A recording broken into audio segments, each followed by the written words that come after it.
Fala pessoal, o Corinthians, atual campeão da Copa do Brasil, está eliminado da competição para o Inter. E aí torcedor, sou eu, PG 2.0, tô trazendo aqui várias notícias para vocês. As notícias do PG são ótimas, viu? Só que antes, se inscreve no canal aí e bora pro vídeo, que tem muita notícia.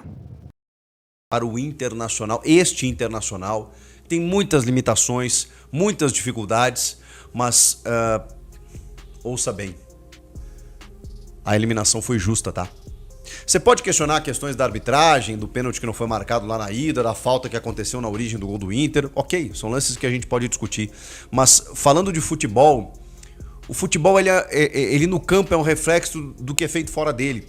E o Corinthians mostrou nessa fase da Copa do Brasil um total despreparo, uma total falta de planejamento. E isso influenciou sim no resultado final. Sabe por quê? Sabem por quê? Porque o Corinthians dependeu do Pedro Raul. O Corinthians não teve o Yuri Alberto, que é algo que você não controla, e nem o Zacarias Labiad, que era um cara importante para o time, vinha sendo pelo menos como alternativa e também machucou. Nesse caso, por uma incompetência também na condução da questão do gramado, mas isso é uma outra questão. Mas o fato é que sem o Yuri Alberto, qual foi o planejamento da diretoria? Contratar não podia. Por conta de outra incompetência da gestão, de ter inúmeros transfer bans e não poder nem registrar atletas. Então, não se preparou para isso. Perdeu o menino Kaique, isso antes da Copa do Mundo. E qual foi o outro menino da categoria de base que a gente viu subir? Volta e meia, o Diniz alça a mão do Dieguinho, apenas. Não contratou, não subiu ninguém e dependeu do Pedro Raul. Mas o jogador que estava no Corinthians e que poderia ter o seu problema resolvido para, inclusive, estar em campo ajudando o Corinthians, aí um imbróglio, um caos numa renovação do Memphis Depay que estava na arena, mas no camarote, e o lugar dele era no campo. Era para ele estar treinando já há muito tempo. Era para ele ter participado do jogo da ida. Era para ele ter participado do jogo da volta. E agora a gente nem sabe se ele vai renovar ou se ele vai participar do jogo contra o Rosário Central pela Libertadores. Vão renovar quando? Ou vão assumir que não vão renovar? O cara já cedeu em todas as exigências possíveis, se adaptou ao que o Corinthians queria para poder renovar. E aí vem sempre um exame médico e a questão política e o conselheiro e o Osmar Stabile que desaparece. E isso vai dia após dia passando, o cara não entra em campo e o Corinthians depende do Pedro Raul. Ah, fez a sua parte lá, fez um gol e tal, mas vocês viram como foi o jogo? Foi o Corinthians buscando o Pedro Raul na área. E nas pouquíssimas chances que ele teve, ele não conseguiu executar. Uma delas ele ia ter que fazer, né?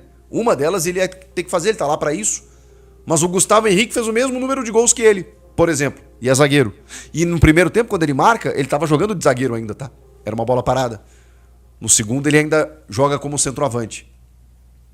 A eliminação do Corinthians ela é muito mais complexa do que apenas o campo. Vocês querem falar do campo? Tem a questão da arbitragem aí, vocês podem reclamar, não tem problema. Tem a questão do campo, vamos lá. O Inter na ida foi muito mais estratégico e eficiente. E olha que o Inter é extremamente limitado. Mas assim, extremamente limitado. O que fez o Pesolano? Pegou seus jogadores e disse, bom, para eu jogar com o Corinthians tem que ser assim. Jogou assim e ganhou de 2-0 na ida. Tá? Num Corinthians que...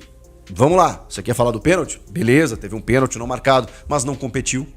Ficou com a mãozinha na cintura, rodando a bola, sem agredir o goleiro adversário. Não sei se achou que ia ganhar a qualquer momento. Erros individuais, errando o passe, entregando a bola no pé dos jogadores do Inter. O Inter foi muito mais brigador, muito mais competitivo e venceu o jogo na bola. Volta para São Paulo com uma vantagem expressiva, mas eu até falei na minha rede social, era tudo que o Corinthians queria. Um resultado desse, o torcedor adora, vai pro estádio porque sabe que o estádio vai carregar. E o estádio carregou, como sempre. E mesmo com Pedro Raul, o Corinthians fez os 2 gols que precisava. Mas tomou o gol que não podia tomar. E, gente, o Inter teria pouquíssimas chances. Pouquíssimas, assim. E teve uma lá aos 20 do segundo tempo. Aí o Alan Patrick recebe entre os zagueiros, dá pro Bernabé, que finaliza bem e toma um gol ali. E ainda, ok, faltava tempo de jogo, mas, pô, faltava um golzinho. Aí naquele momento volta a precisar de 2. Num jogo que já tá difícil e que os caras estão fechando os espaços que eles foram pra se defender, era ataque contra defesa, mas aí, numa escapada, você toma o gol. Aí começa tudo de novo, faltando 20 minutos pra terminar o jogo. Aí esquece convicção tática, plano tático, vai o Gustavo Henrique pra área, vai o Ranieri de atacante, fica só um cara lá atrás, bota o Jesse Lingard, bota o Dieguinho, bota o Alan, esses foram os jogadores que entraram. O que você achou, torcedor, desse corte? Não esqueça de se inscrever no canal para dar aquela força.